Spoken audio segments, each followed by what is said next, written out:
أعوذ بالله من الشيطان الرجيم. بسم الله الرحمن الرحيم. الذين آتيناهم الكتاب يعرفونه كما يعرفون أبناءهم وَإِنَّ فَرِيقًا مِّنْهُمْ لَيَكْتُمُونَ الْحَقَّ وَهُمْ يَعْلَمُونَ. الْحَقُّ مِنْ رَبِّكَ فَلَا تَكُونَنَّ مِنَ الْمُمْتَرِينَ. وَلِكُلٍّ وِجْهَةٌ هُوَ مُوَلِّيهَا فَاسْتَبِقُوا الْخَيْرَاتِ أَيْنَمَا تَكُونُوا يَأْتِ بِكُمُ اللَّهُ جَمِيعًا. إِنَّ اللَّهَ عَلَى كُلِّ شَيْءٍ قَدِيرٌ. صدق اللہ العظیم.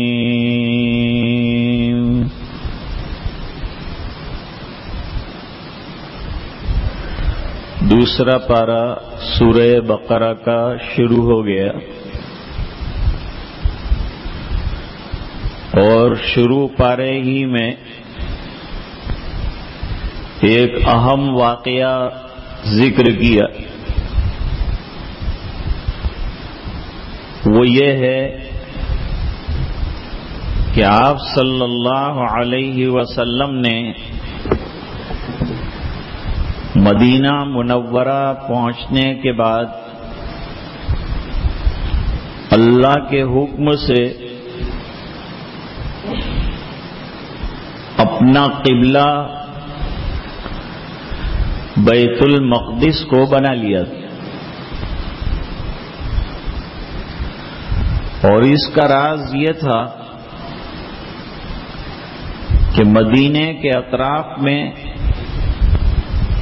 یہودی قبائل رہتے تھے، تو حضور چاہتے تھے کہ ان کو دین کی طرف متوجہ کیا جائے، اور وہ توجہ کا ایک آسان طریقہ یہ تھا کہ ان کے قبلے کی طرف رخ کر کے نماز پڑھی جائے، تاکہ ان کو ایک درجے میں مسلمانوں سے اور اسلام سے مناسبت ہو جائے، اور پھر وہ دین قبول کرنے والے بن جائیں. یہ دین کی دعوت کا ایک طریقہ تھا. لیکن اللہ کے یہاں ہر چیز مقدر ہے، معین ہے اور طے ہے. اسی کے ماتحت تمام چیزیں وجود میں آتی ہیں.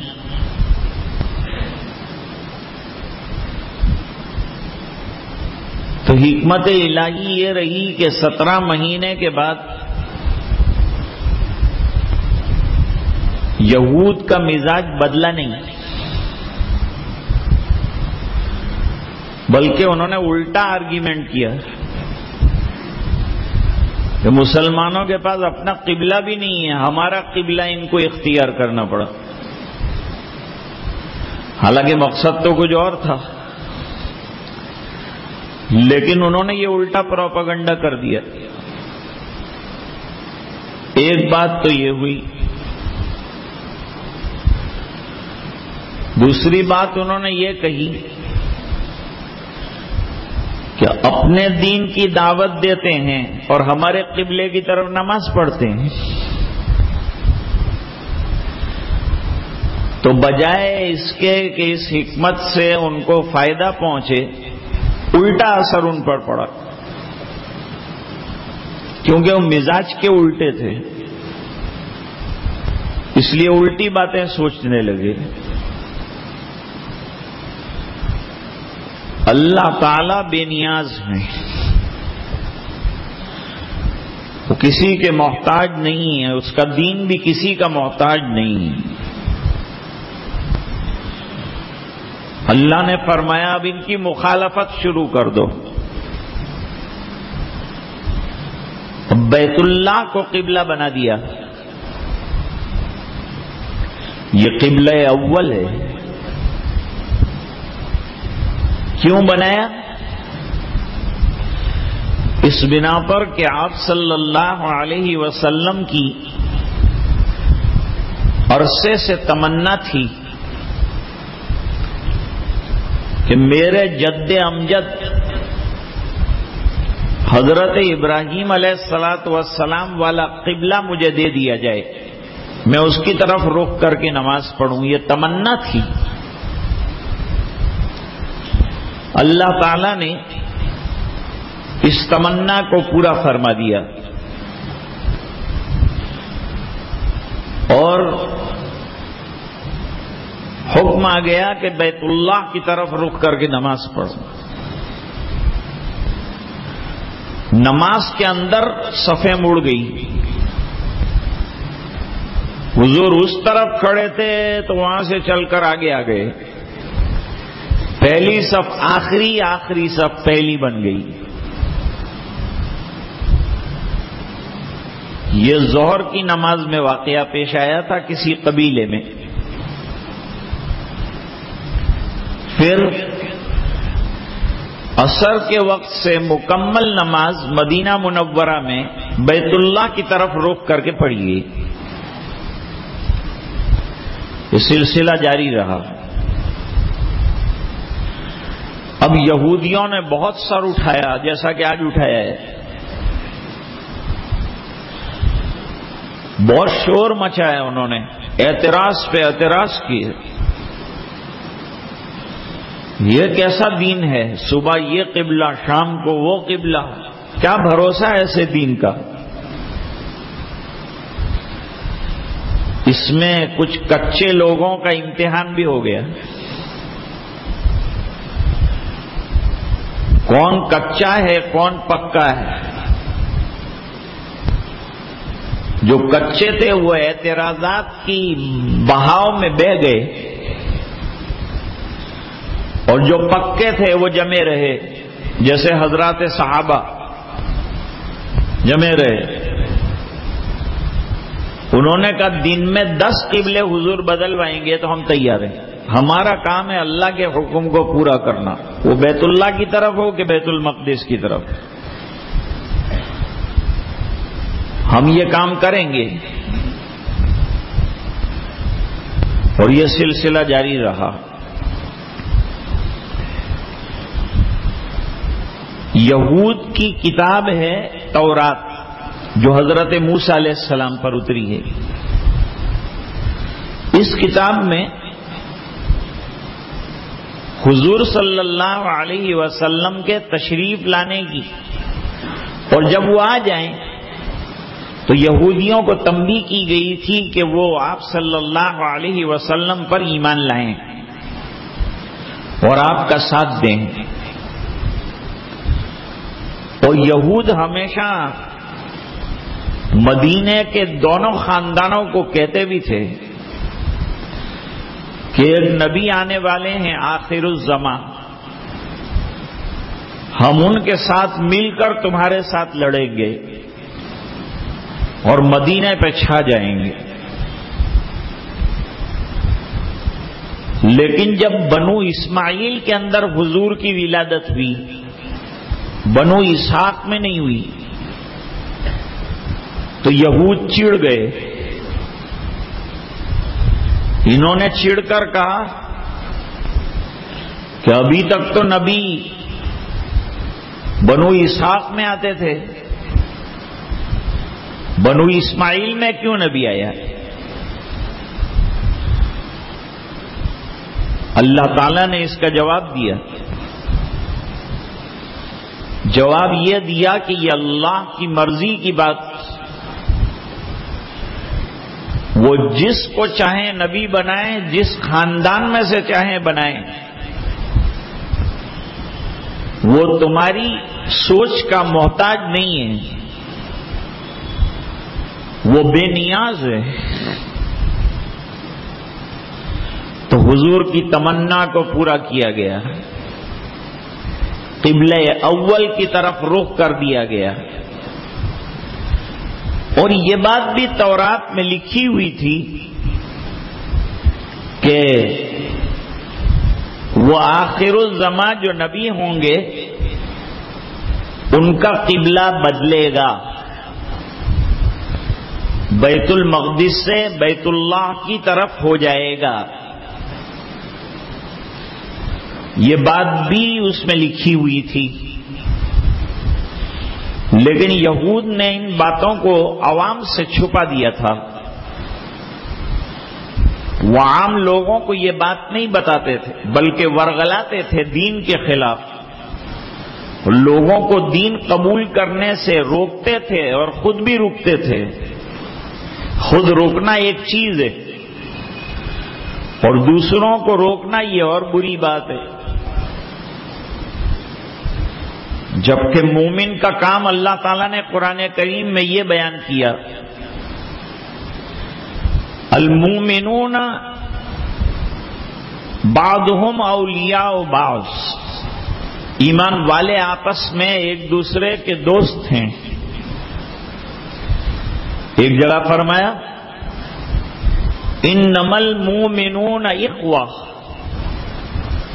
تمام مسلمان آپس میں بھائی بھائی ہیں، بھائی چارے کے ساتھ رہو۔ حدیث میں حضور پاک صلی اللہ علیہ وسلم نے فرمایا لا تحاسدوا، ایک دوسرے سے حسد مت کرو، ولا تباغضوا، ایک دوسرے سے بغض اور عداوت مت رکھو، ولا تدابروا، اور غیبتیں ایک دوسرے کی مت کرو، وَكُونُوا عِبَادَ اللَّهِ إِخْوَانًا، اور آپس میں بھائی بھائی بن کر رہو، مل جل کر رہو۔ آج مسلمانوں کی سب سے بڑی ضرورت ہے اتحاد، اور یہ اتحاد دین کی برکت سے آئے گا، اپنی عقل سے نہیں آئے گا۔ ہمارے پارٹیاں بنا کر قاعدے بنانے سے اتحاد نہیں آئے گا۔ اتحاد آئے گا تو اللہ کے بتلائے ہوئے طریقے کے مطابق آئے گا، ایک کلمے کے پرچم کے نیچے جمع ہونا پڑے گا، تب اتحاد آئے گا۔ اب آج کے سبق میں ایک اور حکمت بھی اللہ تعالیٰ نے بیان کی کہ یہود نبی صلی اللہ علیہ وسلم سے ناواقف نہیں تھے۔ وہ کتنے واقف تھے؟ یعنی ان کے علماء، کیونکہ عوام کو تو زیادہ تر کتاب کا کچھ پتہ نہیں ہوتا، علماء کو تو پتہ ہوتا ہے۔ آج ہماری کمزوری بھی یہ ہے، یہ اسباق جو ہم لوگوں نے تفسیر کے شروع کیے ہیں یہ اس لیے کہ ہم کو یہ پتا چلے کہ قرآن کیا کہہ رہا ہے، قرآن کریم کے تقاضے کیا ہیں، یہ کتاب آخر کیوں اتاری گئی ہے اور یہ ہم سے کیا چاہتی ہے، کیا ڈیمانڈ کرتی ہے، کیا مانگتی ہے۔ تو جب تک ہم بیٹھیں گے نہیں، سنیں گے نہیں، سمجھیں گے کیسے؟ اور سمجھیں گے نہیں تو عمل کیسے کریں گے؟ عمل کا دار و مدار سمجھنے پر بھی ہے کہ پہلے آدمی بات سمجھ جائے گا تو پھر اس کے لیے عمل کرنا جو ہے وہ آسان ہو جائے گا۔ تو بات سمجھے گا تو عمل کرے گا۔ اس لیے اللہ تعالیٰ نے قرآن کریم میں فرمایا وَأَنزَلْنَا إِلَيْكَ الذِّكْرَ، کہ ہم نے یہ ذکر اے نبی آپ پر اتارا ہے۔ کیوں اتارا ہے؟ لِتُبَيِّنَ لِلنَّاسِ، تاکہ لوگوں کے سامنے آپ اسے کھول کر بیان کریں، اس کے معنی کو سمجھائیں، اس کے معنی کو اپنی باتوں سے بھی سمجھائیں اور اپنے عمل سے بھی سمجھائیں۔ جیسے آپ صلی اللہ علیہ وسلم نے نماز کا حکم دیا، تو جب نماز کا حکم دیا تو نماز پڑھیں گے کیسے، وہ طریقہ بھی آپ صلی اللہ علیہ وسلم نے بتایا، منبر پر کھڑے ہو کر بتایا حضور نے، اور یوں فرمایا کہ صلو کما رأیتمونی اصلی، جیسے مجھے دیکھتے ہو نماز پڑھتے ہوئے ایسی نماز پڑھو۔ ایک صاحب نے ایک کونے میں نماز پڑھی، حضور سے ملاقات کے لیے آئے تھے۔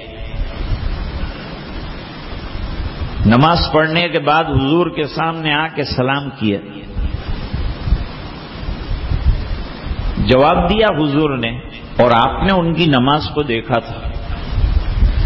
حضور صحابہ کرام کی نماز کا جائزہ لیتے تھے، صفوں کا جائزہ لیتے تھے، کون کیسی نماز پڑھ رہا ہے، رات کو تہجد کی نماز کا بھی جائزہ لیتے تھے، تاکہ امت صحیح عمل کرنے والی بنے، ورنہ الٹے سلٹے اعمال اپنی مرضی سے کرتے رہیں گے جو اللہ کے یہاں قابل قبول نہیں ہے۔ اللہ کے یہاں تو قابل قبول وہ عمل ہے جو حضور کے طریقے پر ہو، آپ نے جس طرح سے کرنے کو فرمایا اس طرح سے کیا جائے، تب جا کر وہ عمل قابل قبول ہوتا ہے عند اللہ۔ بھائی قرآن کریم میں ایک آیت ہے،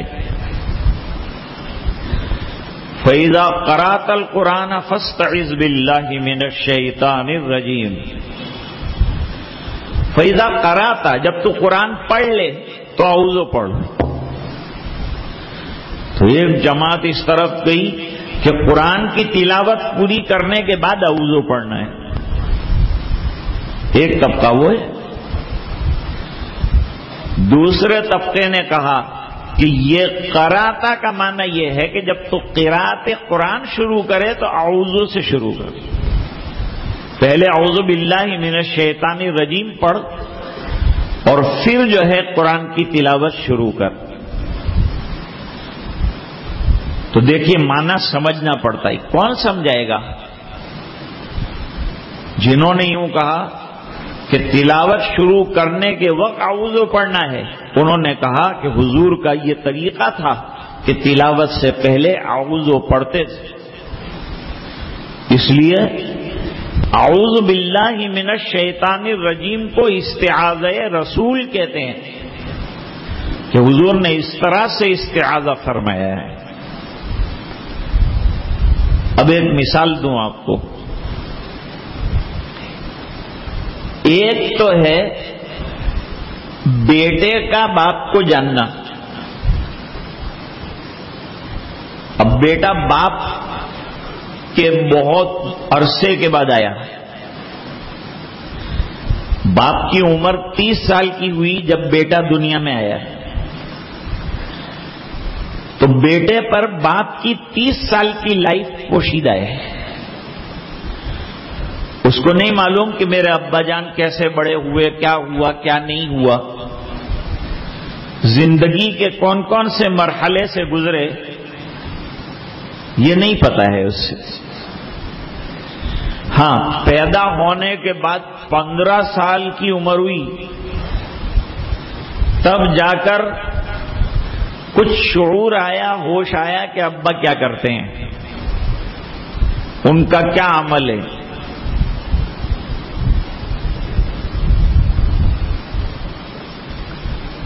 اب اس کے برخلاف جب بچہ پیدا ہوتا ہے باپ کی گود میں ہوتا ہے، اس کی پیدائش سے لے کر اس کی نشو و نما ہوئی وہاں تک کے جتنے اسٹیپ ہیں وہ سب کو ماں باپ جانتے ہیں۔ تو بیٹے پر باپ کے بہت سے احوال پوشیدہ ہیں، اور باپ پر بیٹے کا کوئی حال پوشیدہ نہیں ہے۔ اب قرآن کی مثال دیکھو، یہود کی دھاندلی اور ضدی پنا اس کو کھولنے کے لیے کہا کہ یہ بات نہیں ہے کہ یہود حضور کو جانتے نہیں ہیں، یا اہل کتاب حضور کو نہیں جانتے، یہ بات نہیں ہے، یہ جانتے ہیں۔ کیسا جانتے ہیں؟ کتنا جانتے ہیں؟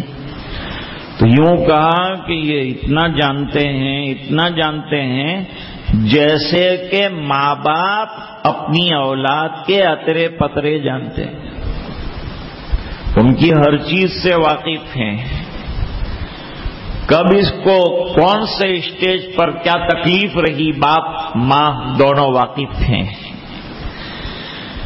فرمائے یہودی حضور کو اتنا جانتے ہیں، اور ایک جگہ اللہ تعالیٰ نے قرآن میں مکے والوں کو بھی کہا کہ تم نبی پہ کیا اعتراض کرو گے، نبی تمہارے اندر پیدا ہوئے،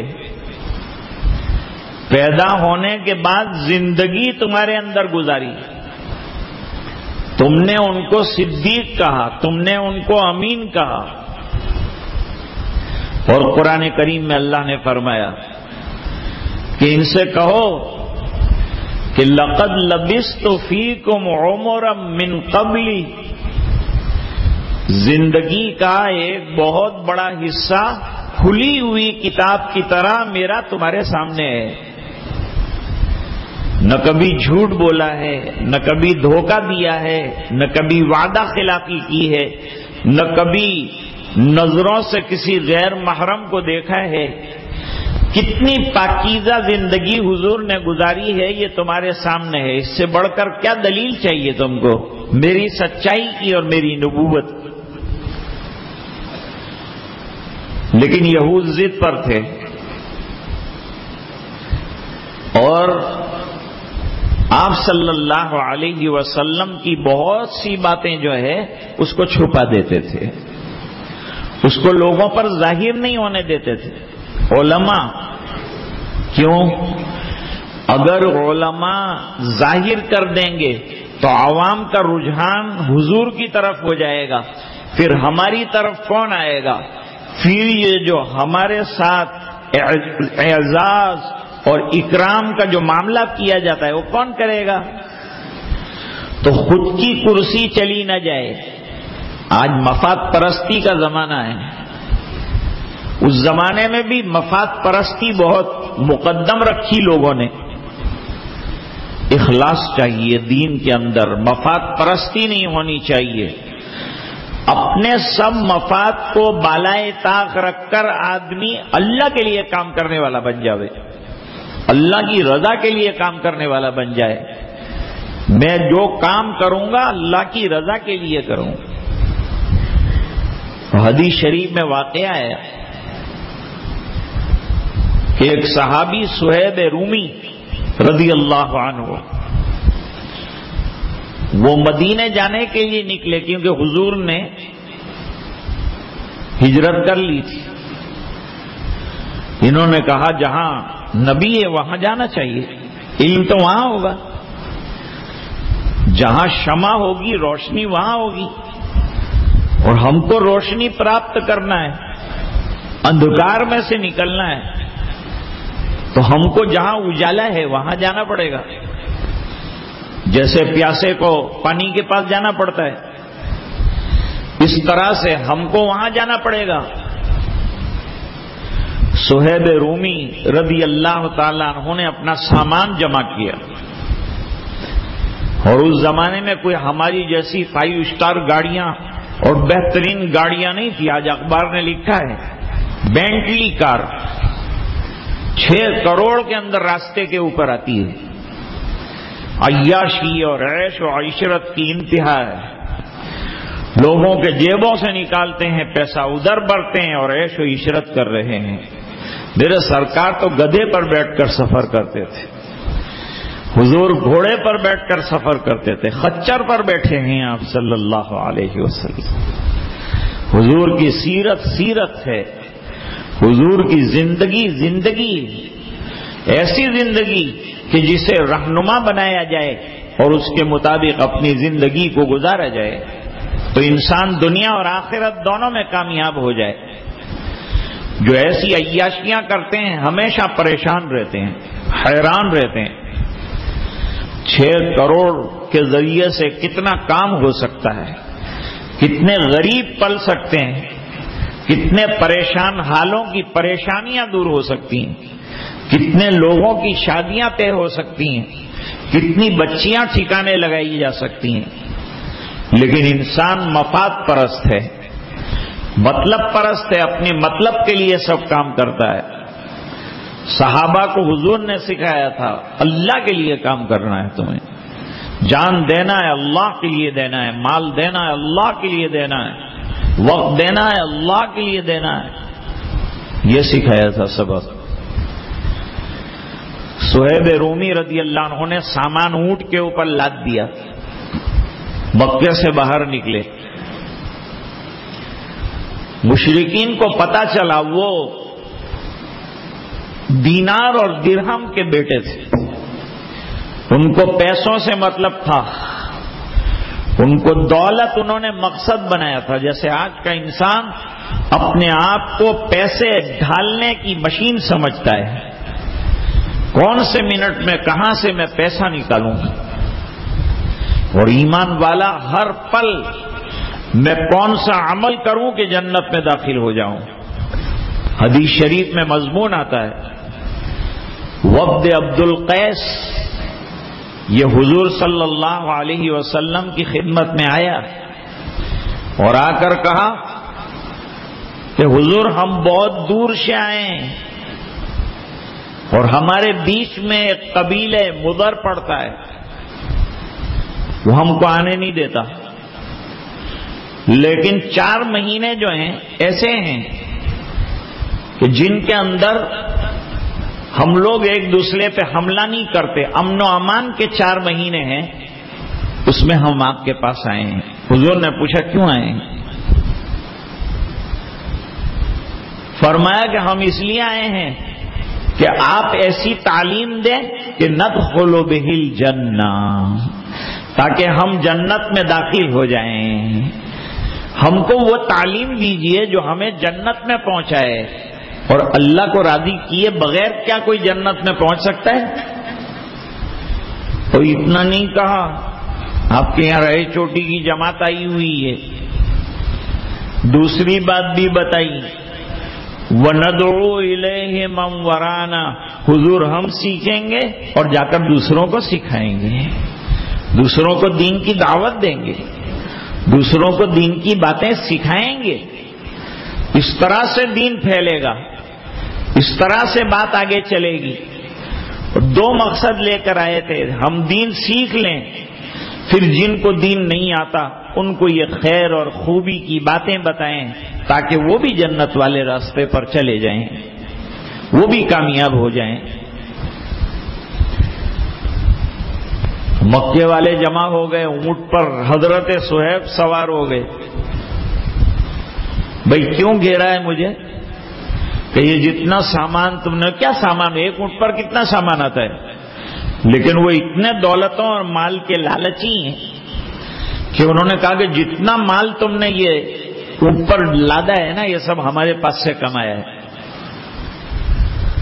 تو انہوں نے کہا کہ کہیں تمہارا گھیرتی اچکی نتھی لاؤ بدا سامان، تو محنت کرے لی چھے نے، مزدوری کی دی نے، تمہیں پئی آئے پنے میں نے کام کری نہیں آئے پو، میں تم نے کام آئے پو نے تمہیں میں نے پئی آئے پائے، کہیں گھیر بیٹھا بیٹھا تمہیں کہیں کور موکی گیلا تو ہمارا ماٹے، اتنی ملگنی محنت کی دی نے، پچھی آ حلال روزی کمائی، تو اس میں تمہارا کیا ہے؟ کہنا یہ سب مال دے دینا پڑے گا تم کو، یہ سب مال دے دو، پھر تم کو جہاں جانا ہو جاؤ، ہم کو تو یہ مال سے مطلب ہے۔ وہ مال کے لوگ تھے، ان کی نظر مال پر نہیں ہے، آخرت پر نہیں، مال پر نظر ہے۔ مال کے معنی دنیا اور مال کے معنی آخرت۔ ایمان والے کی نظر مال پر ہے، آخرت پر ہے، معاد پر ہے، معاش پر نہیں ہے۔ صہیب رومی نے کہا کہ اللہ نے مجھے طاقت دی ہے، میں تمہارے ساتھ لڑ بھی سکتا ہوں، مقابلہ بھی کر سکتا ہوں اور تم کو شکست بھی دے سکتا ہوں، لیکن تمہاری ڈیمانڈ خالی مال کی ہے، لے لو مال، لے جاؤ، لیکن میرا راستہ چھوڑو۔ میرا مقصد میرے نبی کی زیارت اور مدینہ منورہ جا کر دین سیکھنا ہے۔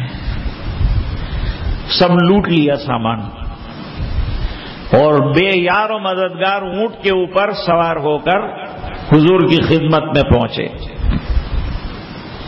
قرآن کریم میں آیت آئی، وَمِنَ النَّاسِ مَن يَشْرِي نَفْسَهُ ابْتِغَاءَ مَرْضَاتِ اللَّهِ وَاللَّهُ رَءُوفٌ بِالْعِبَادِ۔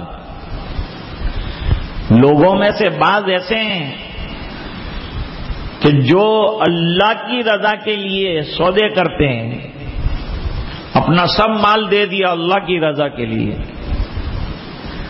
حضور نے پوچھا، پاس کچھ نہیں ہے، خالی ہاتھ آئے؟ کہا حضور سب لے لیا مکے والوں نے، تو تمہارے پاس کیا رہا؟ کہا میرے پاس اللہ اور اس کا رسول رہا۔ ارے بھائی اس سے بڑھ کر کیا بات ہے؟ حضور نے فرمایا کہ صہیب جتنا مال تم دے کر آئے اس سے دگنا مال اگر تمہیں دینا پڑتا اور تم ایمان ہتھیلی میں سلامت لے کر آتے تو یہ سستا سودا تھا۔ تو وہ نماز پڑھ رہے تھے، ان کو بلایا، یہ جو تم نے نماز پڑھی ہے اس کو نماز نہیں کہتے۔ پھر حضور نے ایک ایک رکن ادا کر کے بتایا، ترتیب بتائی پوری نماز کیسے پڑھی جائے، اس کا طریقہ حضور پاک صلی اللہ علیہ وسلم نے بتایا۔ ایسے معلم ہیں حضور، دنیا کو علم سکھانے آئے ہیں۔ فرمایا کہ ضد کی وجہ سے حضور کی بات کو قبول نہیں کرتے اور حق کو چھپاتے ہیں۔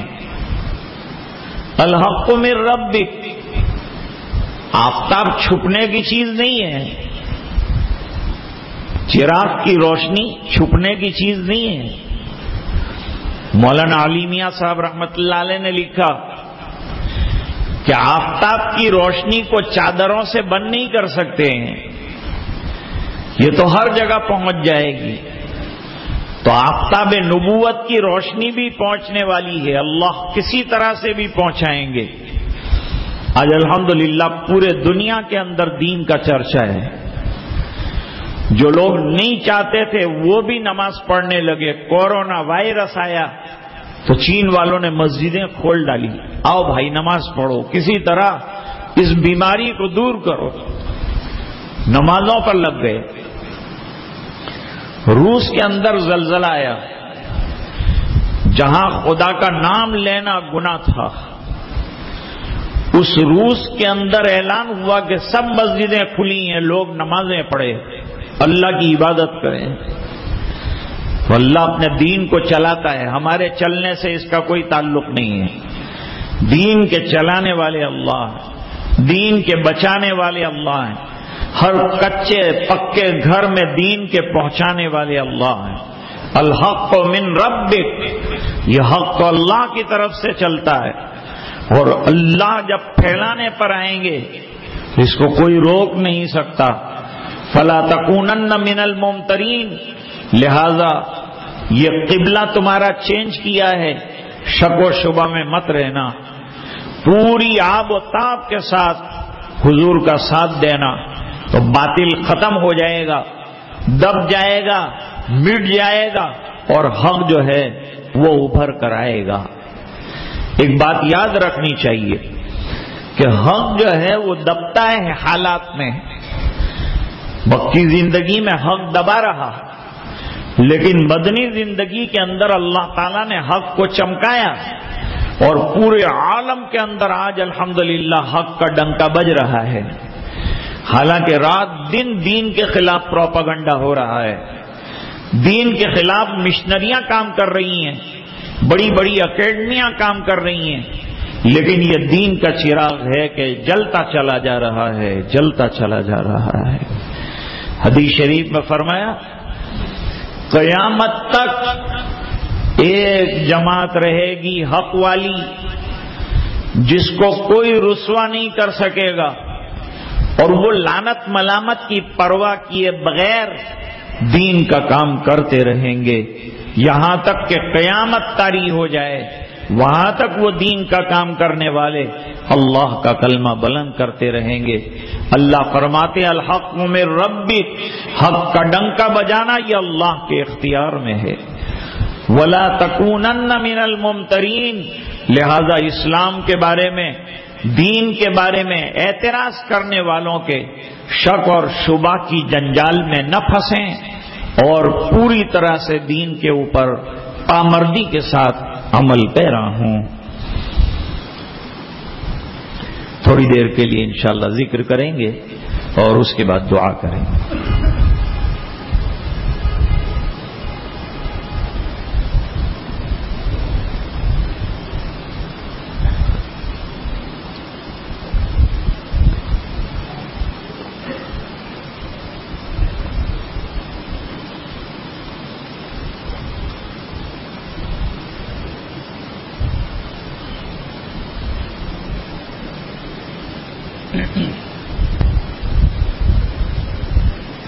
ذکر کریں گے لا الہ الا اللہ کا۔ تو جب لا الہ الا اللہ کہا جائے تو آپ بھی میرے ساتھ پڑھیں ذرا جہرن، بہت شور مچانے کی ضرورت نہیں ہے لیکن متوجہ ہونے کی ضرورت، اپنا دل اللہ کی طرف متوجہ رکھ کر اس کلمے کا ورد کرنا ہے تاکہ اللہ کی محبت ہمارے دلوں کے اندر بیٹھ جائے، اللہ کی الفت ہمارے دلوں میں جاگزین ہو جائے۔ تیرے سوا معبود حقیقی کوئی نہیں ہے، کوئی نہیں، تیرے سوا مسجود حقیقی کوئی نہیں ہے، کوئی نہیں، تیرے سوا مشہود حقیقی کوئی نہیں ہے، کوئی نہیں، اب تو رہے بس تادم آخر ورد زباں اے میرے الہ، لا الہ الا اللہ، لا الہ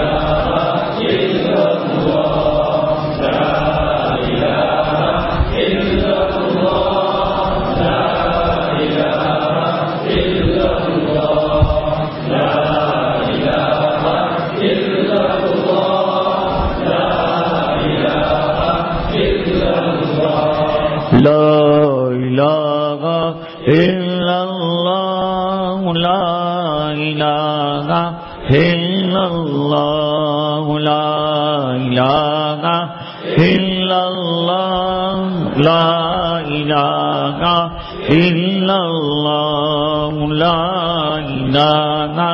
الا اللہ، لا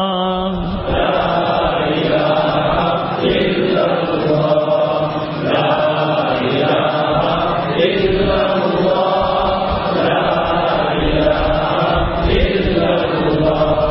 لا الہ الا اللہ، لا الہ الا اللہ، لا الہ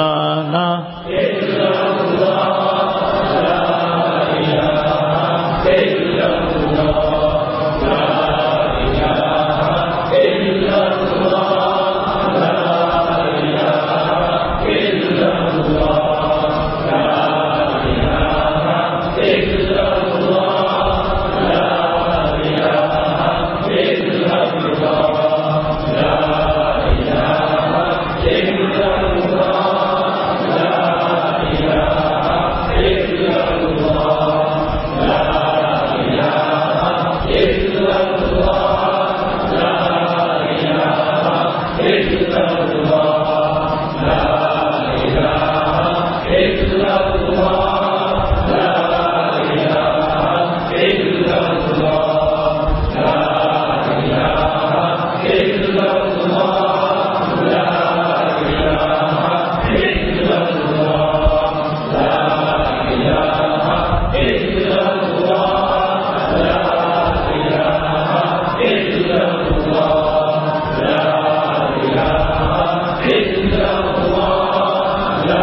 محمد رسول اللہ صلی اللہ علیہ وسلم.